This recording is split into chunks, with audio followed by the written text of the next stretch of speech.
keberkahan.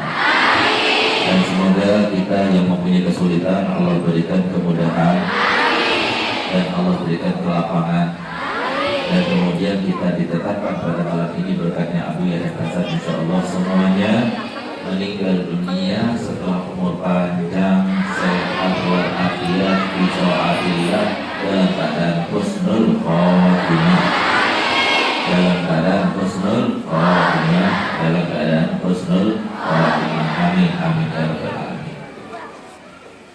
Ma'asyiral hadirat rahimakumullah. Alhamdulillah, tidak sia-sia kita hadir dan menghadiri merayakan hauliyah daripada Buya almarhum al-Maghfurlah Habib Hasan Baharul, karena memang beliau itu adalah seorang yang besar, yang sudah dibesarkan Allah Ta'ala tanpa perlu kita besarkan. Karena memang berkumpulnya kita mendoakan Abuya, insya Allah manfaat yang kita dapatkan lebih besar daripada manfaat yang Allah berikan kepada Abuya.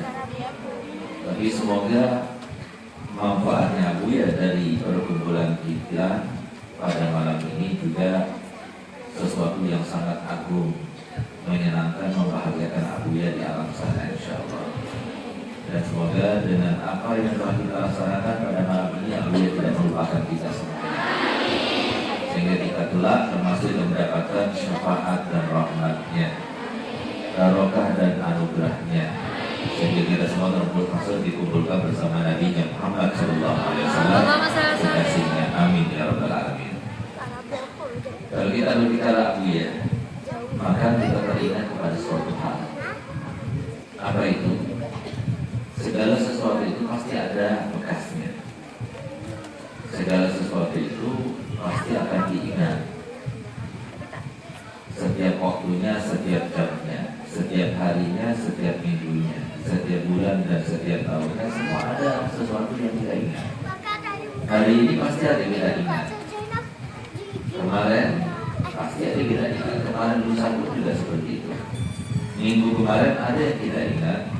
Begitu pula minggu yang lalu, 2 minggu yang lalu, dan seterusnya. Artinya apa? Kita akan menjadi sebagian daripada sejarah. Sejarah itu kita yang membuatnya, kita yang mengubahnya, walaupun naskahnya tidak ada.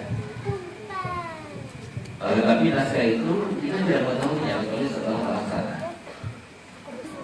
Karena kita tidak mengetahuinya kecuali setelah terlaksana, maka kita tidak bisa menyalahkan naskahnya dengan kita mengatakan ini sudah bergantung pada naskahnya, karena ini sudah diatur oleh naskahnya.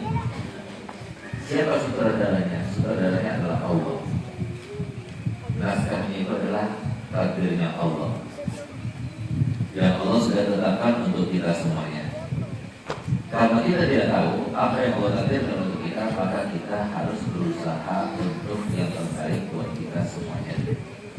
Tapi yang pasti, setiap orang tidak akan bisa, tidak akan mampu untuk melupakan, menghilangkan jejak atau napapilasi apa yang pernah berada di dalam memori kita. Kira-kira kalian setelah 20 tahun keluar dari pondok ini, kalian bisa melupakan dulu pernah ada guru kalian yang bernama Ustaz Sulaiman Harun? Tidak bakal pernah lupa.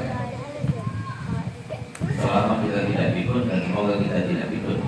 Amin. Selama kita tidak punya penyakit yang terkait dengan akal kita, maka insya Allah kita akan mengingatnya. Nah, maka dari itu, ternyata sesuatu yang diingat itu terdiri pada 2 hal. Ada yang kita ingat berupa kebaikan, ada yang kita ingat berupa keburukan.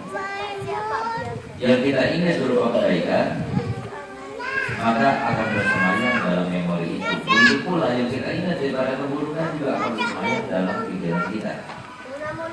Disinilah maka kita lihat, oh ternyata Abu Yahya Hasan Baharul itu telah mengukir sejarahnya itu dibantu siapa?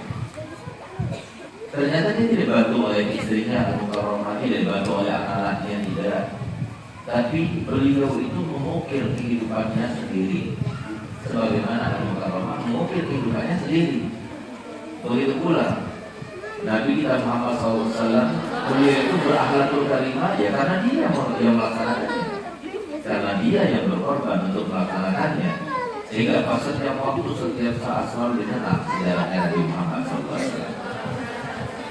Begitu pula para sahabat Nabi, para tabi'in, sampai kepada para ulama demi ulama, sampai kepada murid-muridnya, sampai kepada ulama terkini, dan sampai kepada Abu Yahya Hasan Harun rahimahullah rahmatan lil Amin.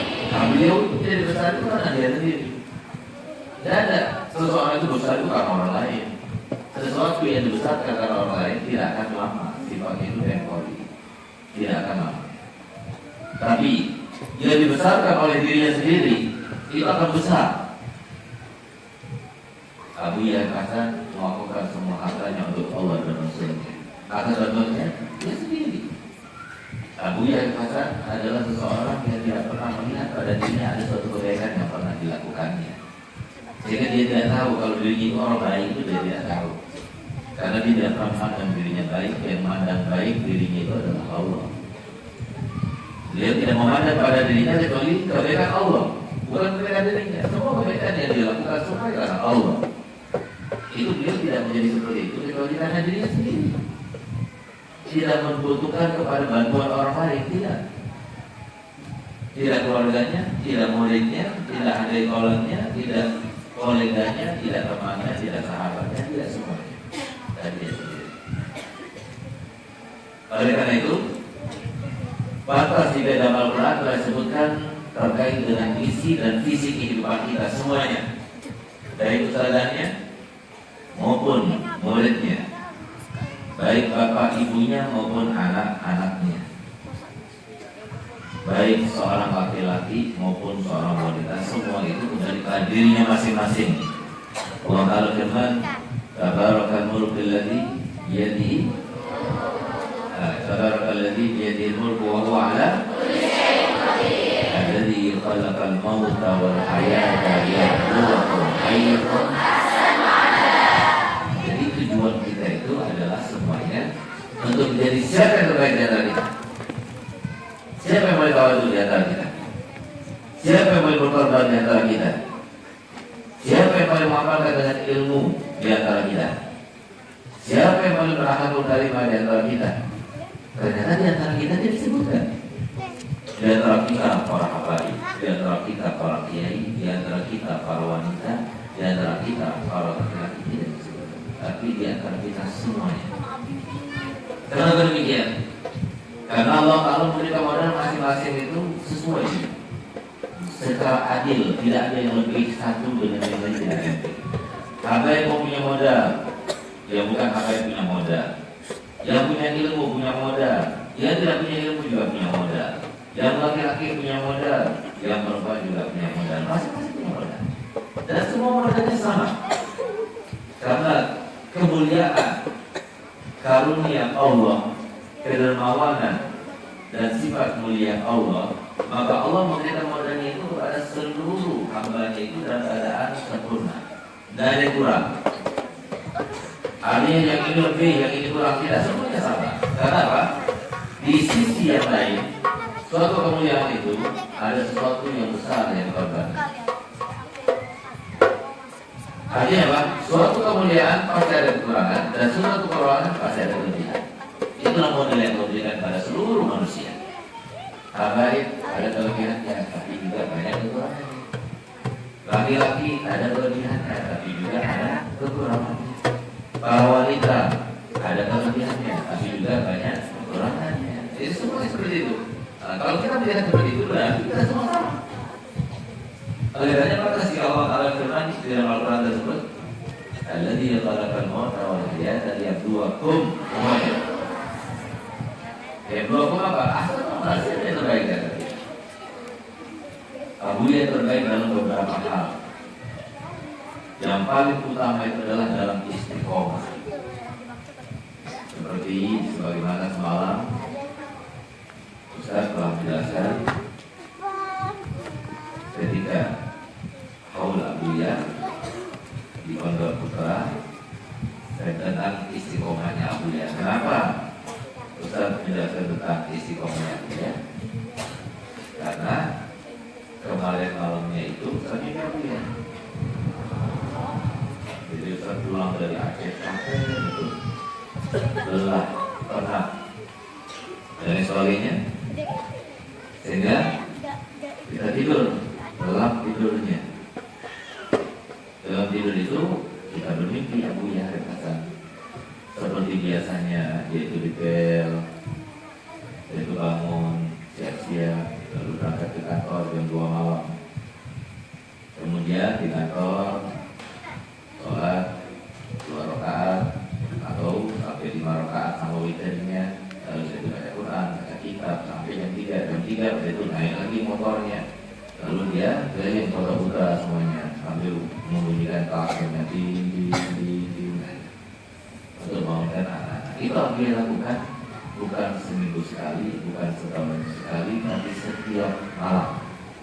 Walaupun Abu itu datangnya jam 12 malam, walaupun jam 1 malam, saksi hidupnya masih ada, yaitu yang kita doakan Al-Mukarramah, Al-Mukarramah, Khadijah, Ibu Habib Muhammad Ridwan. Kalau kalian masih tahu alarm itu kan bunyinya kalau bisa jangan terlalu keras, ya kan? Dari alarm ketika bisa bangun tapi tidak mengagetkan. Tapi Abu ya waktu beli bel untuk di kamarnya, ditaruh pasang di kamarnya, itu cari pergi ke toko mana bel yang paling keras bunyinya, sehingga yang biasa bunyi pada waktu jam 7:30 ketika waktunya kalian semua masuk ke dalam kelas, itu tidak ada apa-apanya kalau seumpama dibandingkan dengan suara bel yang ada di kamarnya Abu ya. Itu yang menjaga malam. Selain menjaga siapa saja yang keluar dan masuk ke dalam pondok, yang menjaga malam itu mempunyai kewajiban untuk membangunkan Abuya setiap jam 2 malam harus gitu. Sampai Abuya keluar. Kalau sudah Abuya keluar, baru mereka boleh pulang. Kalau belum keluar, berarti terus gitu ya. Di situ ada siapa? Sudah ada Abuya sama Al-Mukarramah. Jangankan Al-Mukarramah yang ada di sampingnya, di satu kamar dengan Abuya. Ustaz yang ada di kamar belakang saja yang jauh itu nggak bisa dibunyikan, itu kamu kaget ya. Ada tidak seorang istri Solihah itu karena ingin mohon suami, walaupun kaget-kaget dari Solihah, tapi tidak akan marah. Dia akan mengikuti pengorbanan, lagi-lagi pengorbanan. Untuk apa? Untuk supaya yabluwakum ayyukum ahsanu. Untuk kita menjadi orang yang terbaik antara kita semuanya. Nah ini beliau. Sehingga pada waktu itu setahun menyusul beliau ke kantor. Pertama kali yang diucapkan sama aku yang kepada Ustaz adalah kamu sudah melakukan apa? Akhirnya apa yang sudah kamu lakukan? Itu adalah sebuah pukulan untuk Ustaz. Jadi artinya apa yang kita lakukan? Jadi sayangnya Ustaz itu dengan berusaha pergi kemana kemari semuanya berdakwah dan sebagainya, itu berarti seakan-akan sudah mengalahkan Abu. Tidak ada apa-apanya dari istiqomahnya. Dan ada Ustaz kalau sudah pulang malam, ya Ustaz kenapa? Tidak bisa mengajar pagi hari. Tapi Abu ya tetap istiqomah itu tetap. Nah, oleh karenanya istiqomahnya Abu ya itu adalah sebuah karomahnya Abu ya paling besar. Silakan, masih ada Al-Mukarramah, kita tanyakan Abu ya itu setiap jam 2 malam bangun itu mulai di mana? Apakah mulai di Ranci tahun 86? Ataukah mulai buka pondok pesantren dari mulai 81? Pasti jawabannya dari sejak dahulu istiqomah. Oleh karenanya pantas di dalam Al-Quran itu sesuatu yang paling sulit diraih, paling sulit diterapkan, paling sulit untuk dilaksanakan itu adalah istiqomah. Dalam firman Allah berfirman, innal ladzina qalu rabbuna Allah tsumma aqamu tatanazzalu alaihimul malaika alla takhafu wa la tahzanu wa abshiru bil jannati allati kuntum tu'adun. Jadi mereka yang mengatakan bahwa Tuhan kami adalah Allah, tapi istiqomah. Bukan apa istiqomah. Kalau cuma mengatakan kita Tuhan kita siapa? Allah. Mengatakan la ilaha illallah semuanya bisa, orang kafir juga bisa. Tapi istiqomah. Sholat 5 waktu semuanya bisa, istiqomah. Tawadhu sekali tidak bisa, apalagi tawadhu semuanya bisa. Nah, tapi istiqomah. Menahan marah sesekali bisa, tapi istiqomah. Bersedekah sesekali bisa, tapi istiqomah. Berakhlakul karimah, menahan hawa nafsu, menahan diri, menahan rasa malu, menahan harga diri kita dihinakan, diinjak-injak. Sesekali bisa, tapi istiqomah. Sesuatu yang sulit untuk kita laksanakan. Sehingga lihat bagaimana orang yang istiqomah itu, istiqomah dalam bermujahadah, istiqomah dalam ibadah, istiqomah dalam taat, istiqomah dalam baca Al-Quran, istiqomah dalam baca hadis, istiqomah dalam baca salawat, istiqomah dalam berzikir, semua istiqomah itu kalau dilakukan oleh seseorang. Nah, sekarang tanya kepada kita. Mari kita tanya kepada kita selama ini istiqomah terhadap apa? Yang pasti kita istiqomah tidur. Yang kedua, pastinya kita istiqomah makan dan minum. Coba lihat. Memang kita tidur atau tidak? Istiqomah. Satu hari 3 kali makan atau tidak? Istiqomah. Nah, itu istiqomah kita. Pertanyaannya adalah istiqomah kita dan kebaikan apa? Bukankah kita itu diingatkan Allah Ta'ala dengan kita sholat 5 waktu subuh harus bangun untuk sholat subuh, zuhur siang hari harus bangun untuk masa sholat zuhur, sore hari harus sholat. Untuk apa? Mengajarkan kita harus istiqomah. Setiap hari harus istiqomah, sholat 5 waktu semuanya juga kebaikan harus istiqomah. Siapa kebaikan mana yang kita lakukan dari istiqomah? Kebaikan kepada kita. Nah, itulah maksudnya, tujuannya kita itu mendengarkan kisahnya para sholihin itu adalah supaya kita itu mengambil ibrah, supaya kita tidak timbul rasa ujub dalam diri kita. Kalau kita dibandingkan Abu Jahal, tidak ada apa-apanya dalam segi apapun, dalam segi mutola'ahnya, dalam segi belajarnya, dalam segi tawakalnya, dalam segi tawaduknya, dalam segi ikhlasnya, dalam segi segala-galanya, itu tidak ada apa-apanya. Tapi kita sebagai seorang manusia yang sadar diri bahwasanya kesempatan bukan 2 kali, tapi kesempatan hanya datangnya. Kenapa? Kesempatannya datangnya 1 kali. Kenapa? Karena setiap waktu itu berbeda. Detik yang lalu, 1 detik yang lalu itu adalah makhluk Allah yang berbeda, yang tidak akan pernah lagi kita temui sampai sepanjang masa. Tanggal 28 Oktober jam 9:57 menit 57. Dan itu adalah makhluk Allah yang baru yang tidak pernah Allah ciptakan dari mulai sekarang sampai siapa tidak pernah lagi. Berarti banyak sekali waktu itu sekali. Sehingga dari saking sempurnanya waktu itu berupa kenikmatan dari Allah Ta'ala sampai Allah Ta'ala bersumpah dengan masa itu, wal asri innal insana. Jadi demi Allah bersumpah demi masa, bahwasanya semua manusia terkadang begitu. Kalau tidak terkait dengan waktunya, dan waktu itu amal yang terkait dengan waktu satu-satunya yang berperan dalam kebaikan seseorang manusia yang bisa membuahkan hasil yang menggembirakan nanti baik di alam mahsyar maupun di alam barzakh maupun di alam akhirat nanti, itu adalah istiqomah. Karena terkait waktu. Istiqomah sholat duha, istiqomah qobliyah, ba'diyah, istiqomah baca Al-Quran, istiqomah menjadi seorang yang sabar, istiqomah menjadi seorang yang tawadu, istiqomah mengajar, istiqomah mutola'ah, istiqomah bangun malam, istiqomah kebaikan yang lainnya. Itu adalah sesuatu yang paling sulit untuk kita laksanakan. Itu yang pertama, Abu ya. Yang kedua, coba lihat apa yang didapatkan oleh Abu Jahal. Allah Ta'ala firman tadi, karena selalu alimul malaikat la takhafu wa la tahzanu. Orang yang istiqomah itu nanti Allah berikan ganjaran di dunia sebelum di akhirat. Di dunia sudah Allah gembirakan. Malaikat itu diperintahkan betul. Hanya untuk memberikan keyakinan kepada orang yang istiqomah. Alla takhafu wa la tahzanu. Kenapa kita katakan alla takhafu wa la tahzanu? Padahal antara kedua arti itu menunjukkan kepada makna yang sama. Alla takhafu, janganlah kamu takut terhadap apa yang akan kalian hadapi nanti. Baik ketika meninggal nanti, ketika setelah meninggal nanti, ketika di alam kubur nanti, ketika hari kebangkitan nanti, ketika di alam mahsyar nanti, ketika di atas mizan nanti. Itu sudah dipastikan oleh Allah Ta'ala. Diturunkan malaikat semuanya. Ayo turun, beritahu kepada hamba-Ku ini.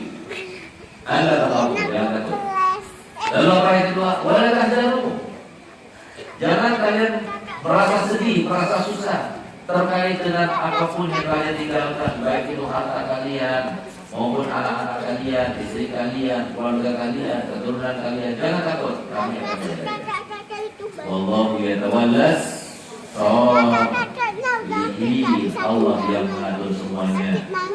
Allah yang menanggung semuanya. Allah yang mengurusi orang-orang yang soleh. Apa galau lagi? Ngurusi apanya? Ngurusi peninggalannya, mengurusi urusannya, mengurusi rasa takutnya, mengurusi rasa harga dirinya. Semuanya urusannya terkait dengan semuanya Allah yang mengurusi. Itu orang soleh, bukan orang wali. Bagaimana kalau wali? Nah, jadi anak-anaknya bila kita coba itu siapa yang menyangka? Masih umur 24, umur 26. Pada waktu beliau meninggal dunia. Pondok besar, tanggung jawab besar, amanat yang besar. Kita belum ada pengalaman di dalam pondok dan sebagainya. Tapi alhamdulillah, sesuai dengan firman Allah Ta'ala, walaupun kami akan mengatur semuanya, kami akan memberikan kekuatan itu. Alhamdulillah semuanya teman-teman sesuai dengan keinginannya. Karena apa? Berkatnya istiqomah. Siapa yang istiqomah itu? Abunya. Sehingga anaknya dimudahkan, cucunya semuanya insya Allah dimudahkan dalam segala urusan, bisa tersambung jariahnya pondok ini. Jangan khawatir, terus akan dijaga Allah Ta'ala. Karena apa? Istiqomah. Nah itu. Kemudian ditambah lagi, wa abshiru bil jannati allati kuntum tu'adun. Nanti kabar gembiranya bagi yang mereka istiqomah itu akan diberikan kabar gembira kepada mereka dengan surga. Sebelum meninggal, itu surgamu. Nih, surgamu yang ini. Dilihat kumpul sama siapa bidadarinya, kita dilihat dulu ke kita. Semoga sedang lihat bidadari sebelumnya. Dengan meninggalnya itu enggak menyesal. Sesuai dengan sabda Nabi Muhammad SAW, man ahabba liqa Allah, ahabba Allah liqa'ahu. Barang siapa yang senang berjumpa dengan Allah, Allah juga senang berjumpa dengannya. Enak habisnya sabah. Ayo, siapa yang senang berjumpa dengan Allah sekarang? Habis sabah. Nah, berarti kalian sudah putus asa. Ajibnya. Karena dia belum datang. Sampai yang sudah Ini mau punya sabah. punya Amin. Emang sudah siap kan? Ingat, ada catatan sedikit di sini. Kalau sudah siap, jangan di sini lagi. Kayak kalau di pondok. Jadi kalau sudah siap, pulang dulu ke rumah. Nanti kalau sudah meninggal, kita katakan dari di sini. Daripada kalau di pondok, repot, kesian. Wah, ini bapaknya meninggal nih. Wah, udah takut. Dan lagi kita nyiapkan ambulannya. Ambulan kan bayar. Nanti masa mau kita telepon, ini uangnya belum dibayar. Nah, jadi kalau sudah ada tanda-tanda kematian, pulang aja ya. Nah, jadi Nabi Rasul mengatakan man ahabba Allah ahabba Allah liqa. Barang siapa yang senang berjumpa dengan Allah, Allah juga senang berjumpa dengannya. Maka Sayyidatuna Aisyah berkata, "Ya Rasulullah, mana? Ihibbika Allah, siapa di antara kita yang senang kematian?" Nah, jadi yang namanya nyawa itu, nyawa ketika dimasukkan ke dalam jasad kita itu dipaksa baru masuk nyawa itu. Kalau tidak dipaksa tidak masuk. Nah begitu pula waktu keluar nanti terpaksa. Masalahnya yang dipaksa itu mau nggak mau dia tidak akan berhasil untuk melepaskan diri. Dan karena apa? Nyawa kita itu kan berangkatnya dari arah kaki. Pertama kali yang akan melemah itu kaki. Bedanya kaki yang masih hidup dan kaki yang sudah meninggal itu apa? Kalau kaki masih hidup tegak ya, tapi kaki sudah meninggal ya. Coba lihat kakinya ayo, nggak ada yang begini, tidak ada. Dia lemas. Tanda berarti sudah tidak ada nafas. Dimulai dari kaki, jalan-jalan sampai ke lutut kita, jalan-jalan sampai ke pangkal paha kita, jalan-jalan sampai ke dada kita. Susah sudah. Sampai ke tenggorokan kita, sudah kita. Sampai kemudian Allah angkat, lidahnya keluar. Matanya sudah terpejam, dibuka putih, rambut semuanya sudah mati sel-selnya. Begitu pula kulit-kulit semuanya. Di saat itu apa yang bisa dikatakan? Sehingga nama pun sudah tidak ada lagi. Tidak ada ketika jenazah itu akan disolati, kemudian yang disolati itu adalah disebut nama orangnya tidak ada. Misalnya apa? Yang meninggal siapa? Yang meninggal misalnya Jokowi.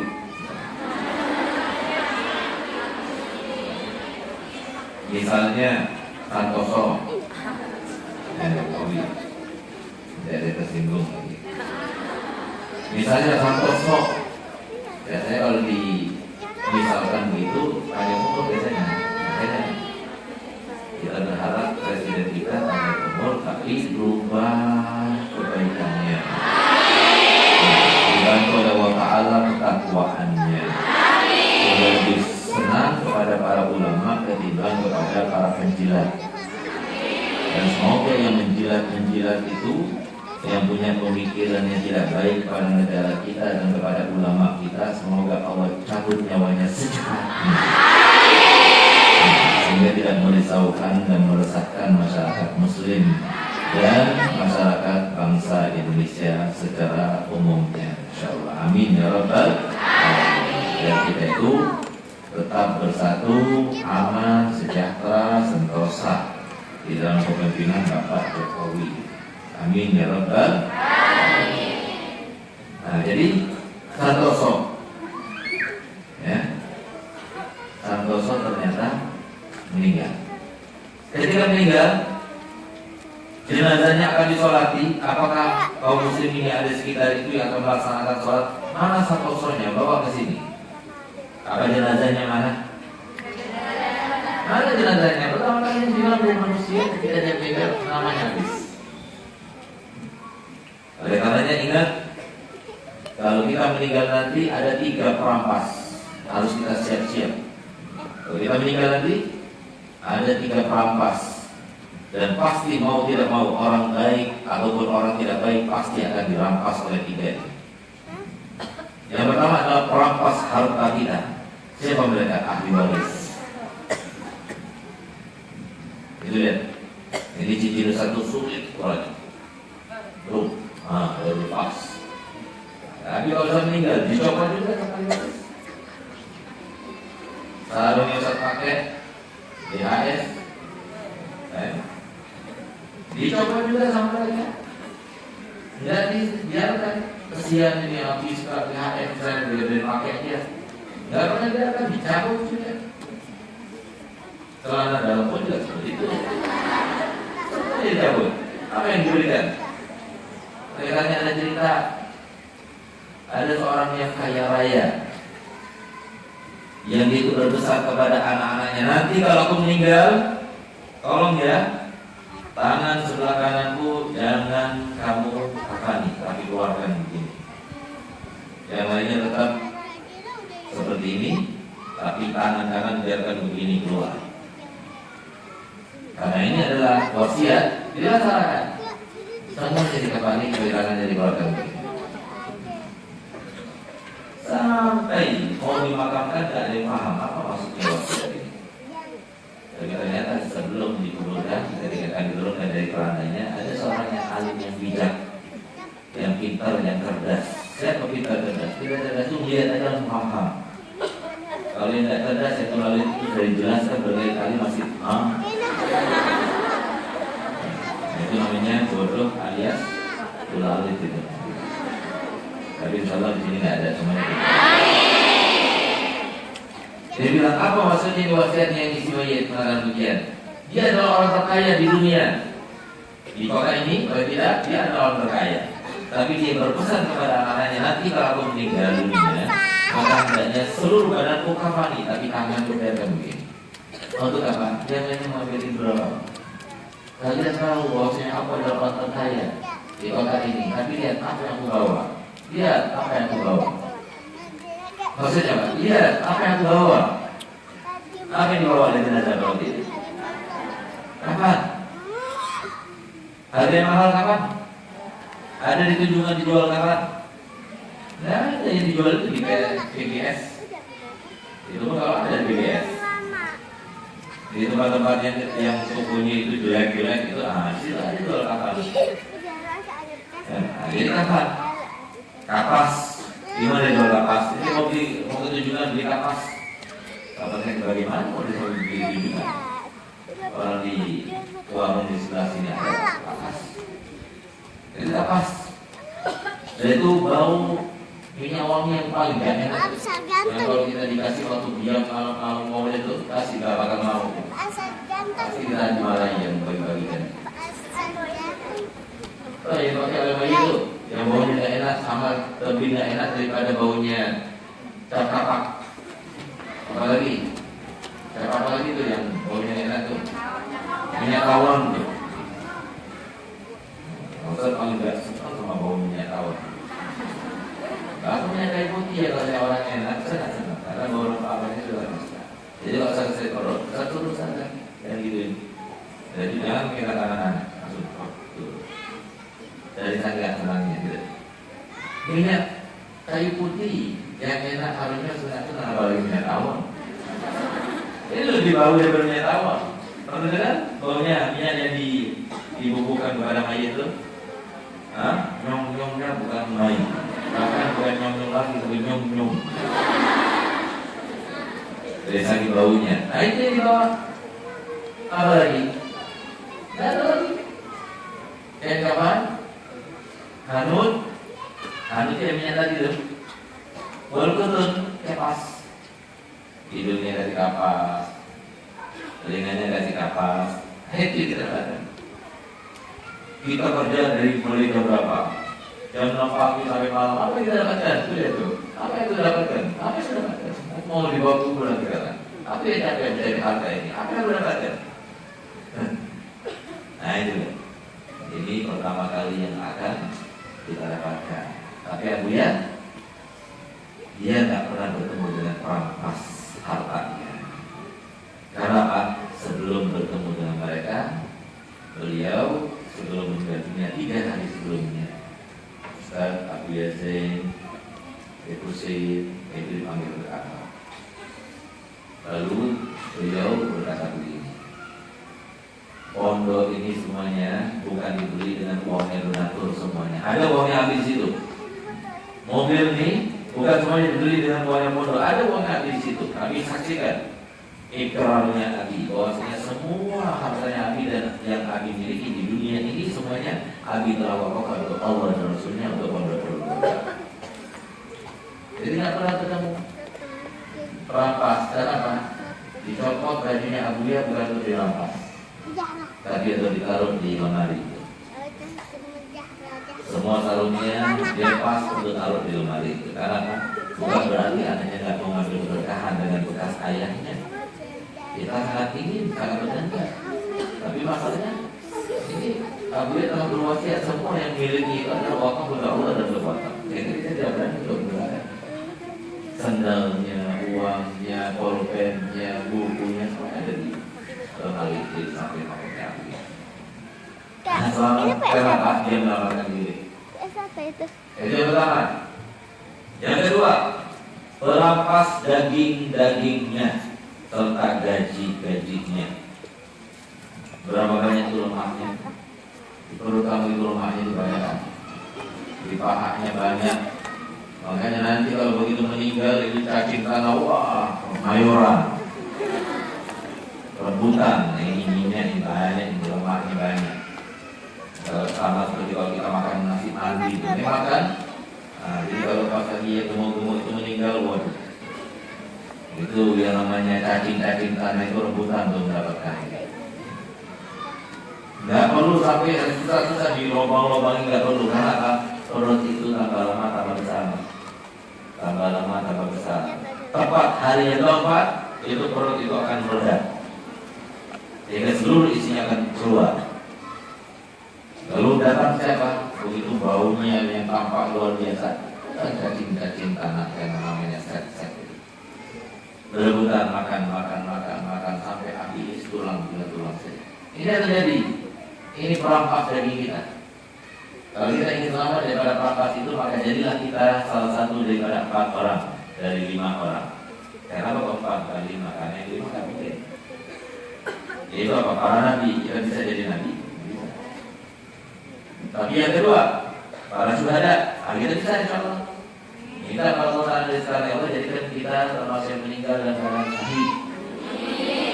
Kalau nggak syahid dunia akhirat, ya syahid akhirat saja, dalam dunia. Kalau syahid dunia saja, akhirnya ke neraka.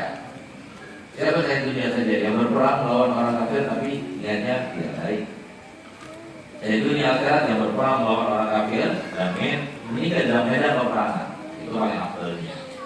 Lalu syahid akhirat, banyak ada 70. Termasuk kalian kalau meninggalkan di waktu melahirkan, meninggal kecelakaan, meninggal kebakaran, meninggal karena sakit jantung, meninggal mendadak, meninggal karena membela hartanya, meninggal karena membela harga dirinya, meninggal karena membela keluarganya, meninggal karena membela tanah airnya, meninggal karena tenggelam, meninggal karena di pengasingan dan sebagainya, meninggal ketika mencari ilmu. Semuanya itu termasuk yang meninggal dalam keadaan syahid. Oleh karena itu dia bersabda, "Aktsaru syuhada ummati matu 'alal firas." Kebanyakan syahid umatku ini nanti meninggalnya di atas kasur. Berkaitan siapa? Doanya Nabi Muhammad SAW. Semoga kita salah satu dari mereka. Jadi kalau saya cukup amal dan cukup keluarga saya tidak butuh kita lagi, tinggal kita berada di atas, mau tidur, pamitan, nanti bangun nih ya, saya mau ngajar nanti, tidur selama-lamanya. Itu namanya meninggal mendadak. Mungkin beruntung yang kena penyakit jantung, beruntung. Kenapa biasanya matinya mendadak? Nah, kita doakan semua pejabat ini biar kena penyakit jantung semua. Supaya apa? Supaya nggak ada hisabnya. Dia kalau dihisab, terutama anggota legislatif, anggota DPRD, anggota DPR, anggota MPR yang makan uang rakyat itu. Kita doakan semoga mereka semuanya kena penyakit jantung, yang sekiranya mereka matinya mendadak, karena sudah ada kannya. Kenapa ada kannya? Kebanyakan mereka rokok. Kalau ada rokok kan biasanya kan kena jantungnya. Ya baguslah, tapi jangan merokok karena niat supaya mati syahid. Karena belum tentu kalau nggak mati syahid kan mati sakit jadinya. Nah, jadi itu yang kedua. Yang ketiga yang harus kita takuti, alhamdulillah, insya Allah, alhamdulillah termasuk yang mereka yang tidak akan dimakan oleh cacing tanah. Siapa yang pertama? Para nabi. Yang kedua, yang ketiga, mereka yang mengerti dengan ilmu dan mengamalkan dengan isinya. Yaitu siapa? Orang alim. Lalu yang keempat, mereka yang mengumandangkan azan selama 7 tahun tanpa upah karena Allah. Mengumandangkan azan selama 7 tahun tanpa upah. Dan yang kelima adalah yang menghafalkan Al-Quran. Mereka tidak akan dimakan oleh cacing tanah. Semoga kita termasuk mereka. Nah, itu yang kedua. Yang ketiga apa perampasnya? Yang ketiga adalah perampas amal kebaikan kita. Di antara perampas-perampas itu yang paling kita takutkan adalah yang ketiga ini. Karena kata Muhammad, ada di antara kalian yang banyak sholatnya, banyak sedekahnya, banyak kebaikannya, akhlaknya mulia, tapi dia itu waktu di dunia dulu pernah memukul orang. itu, pernah menumpahkan darah orang itu, pernah mengambil hartanya orang itu. Datang ini menuntut dikasih kebaikannya, datang ini menuntut dikasih kebaikannya, datang ini menuntut dikasih kebaikannya, sampai tatkala sudah tidak ada lagi kebaikannya, sementara banyak masih yang menuntut, maka akhirnya dosanya mereka yang kemudian ditumpuk di atas dosanya, kemudian mereka itu dimasukkan ke dalam api neraka. Itulah orang yang bangkrut. Semoga kita bukan termasuk yang demikian. Nah, ini merampas ini namanya. Kita ingin banyak yang merampas kita. Kalau kita ingin banyak yang merampas kita, dari sekarang banyak bergibah, banyak ngomongin orang, banyak kita itu berbicara yang menyakitkan orang, ya, banyak kita itu melakukan suatu tindakan yang menzalimi orang. Terus lakukan itu. Karena itu tujuannya setan, supaya kita jauh daripada rahmat Allah, supaya kita itu menjadi temannya abadi bersama setan. Ada yang mau jadi temannya setan? Tidak mau. Karena apa? Karena kita sudah bermujahadah selama sebulan kan. Apa itu? Kita bertasbih dengan setan musuh kita, setan musuh kita, kita tahu. Dan siapa setan? Ya kita ini setan. Kalau mau tahu setan berkaca, yang kelihatan di kaca jadi setan. Nah, jadi kita paham di sini ada setan. Setan untuk WSD CPR tidak ada tempat. Tempatnya di luar sana, tapi di WSD CPR tidak ada. Dan sekarang WSD CPR sudah berkembang. Karena Pak WWSD CPR di sini adanya, tapi di luar sana ada WWSMU CPR. Siapa itu? WWS Mudi. Jadi ada sekolahan yang paling besar di Aceh kemarin. Mereka juga minta saat kami juga jadikan WWSD CPR. Oh, kalau gitu bukan WWSD CPR kalian, tapi WWS Mudi CPR.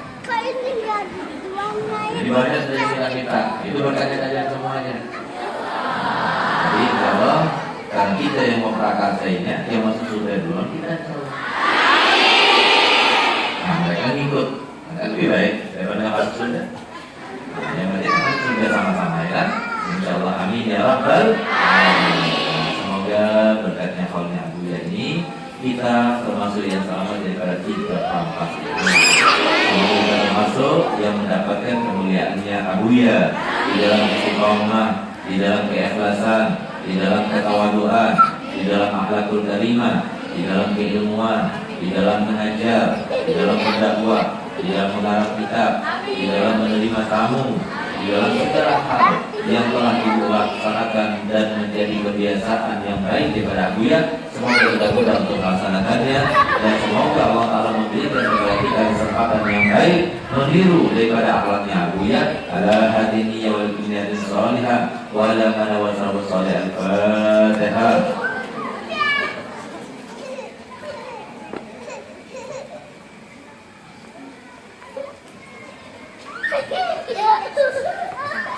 Kurang lebihnya saya mohon maaf. Wabillahi taufiq wal hidayah. Assalamualaikum warahmatullahi wabarakatuh.